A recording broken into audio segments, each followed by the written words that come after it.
we go. Welcome back to another edition of the Soccer Specialist. This is going to be a continuation from the last episode where I took some audio that I had done for the Elite Youth Soccer Summit. It has some great information in it that I think you'll get a lot of use out of, and we're just going to jump right into that right now. And I will talk to you soon. Thanks. And a big thing, and I think I touched on this with Buford also, going back to the effort, and I talked about them as long as they're putting in the work. And I hate to use that word work when we're talking about a sport because it shouldn't be. I mean, yeah, they have to practice. They need to get the touches on the ball. They have to put forth that effort, but that doesn't mean it can't be fun. And I think I saw something, and Buford and I may have even touched on this a bit, where around age 13 is where you see a lot of kids quitting soccer, and the number one reason is it's not fun anymore. And I firmly believe that the kids can work hard and put in the effort to be better and have fun at the same time. I don't think they're mutually exclusive, and I think as coaches and parents, we have to do a better job of putting the two together. And I've had practices that from the outside probably look like chaos, and they wonder why how these girls even develop, and that's just knowing my kids after coaching them for a while. That's just a vibe I get sometimes where they need to do something that's a lot more about fun, but still involves the ball and playing soccer. Then they need to do another, Dutch diamond passing drill or something like that, or learning about third player runs or what have you. So we have to make sure we keep that element of fun. And kids who are playing, they may not even realize it at 6, 7, 8. They may come off a field not even, caring whether they won or lost. But as they continue on a little older, look, we're all naturally competitive. I know competitiveness seems to be a dirty word now, but it's natural and it's important. And there's a difference between being competitive and wanting to win than there is where it's all about winning and you spiral into a, year-long depression because you lost one game. Competitiveness is important, and I think we need to include more of that in what we do as coaches and parents. And as far as the kids at home and the videos and stuff that I give for them for footwork skills. We do competitions at time. We do different challenges where the kids have to get so many touches in a week, and I even do prizes now and then. Juggling competitions just to get them touches on the ball and have some fun with it. Total touches in a session or a week, and we'll do this in practice too.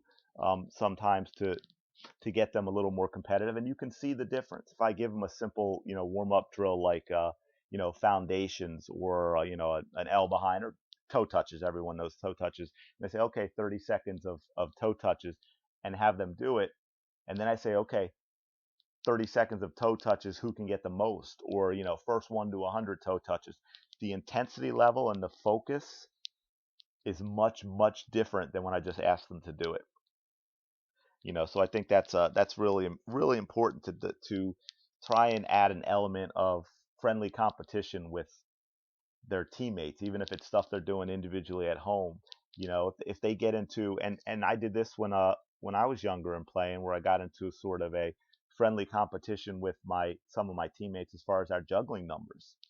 And I tell you, I was a lot more likely to juggle the ball at home when I know my friend might come into school next day and say, "Oh, I got a new record with 180 juggles, and I'm stuck on 92 because I wasn't out there with my soccer ball."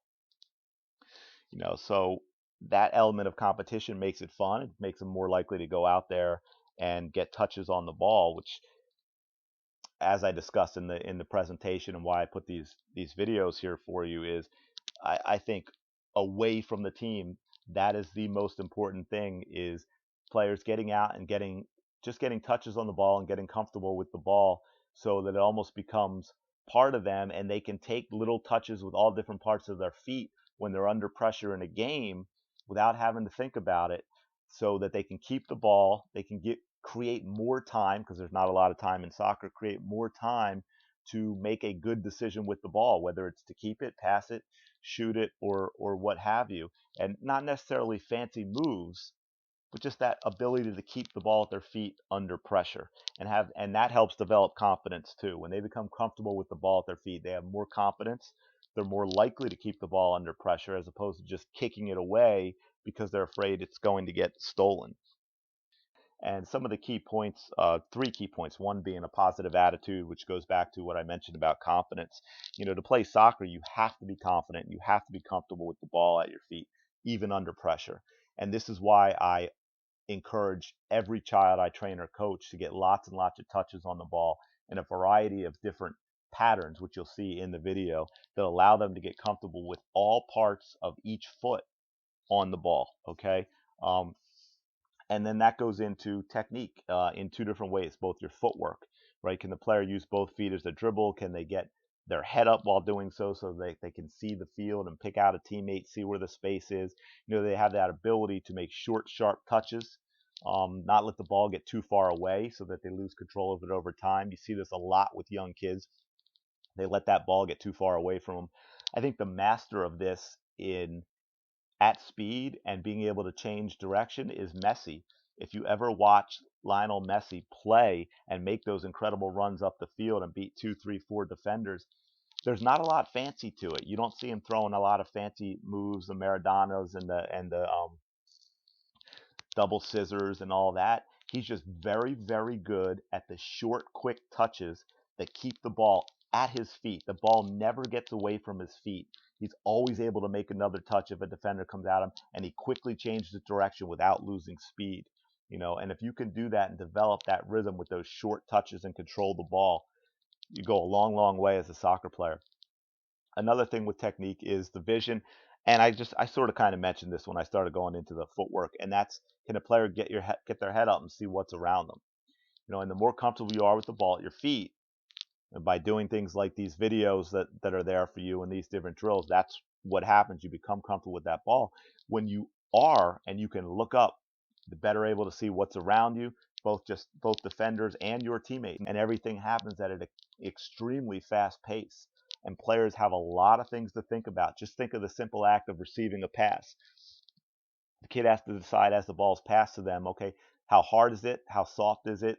Am I going to have to soften the ball? Am I going to have to run to it because it's short? What part of my foot or body is it up in the air? Do I have to chest it down? Do I have to use my thigh?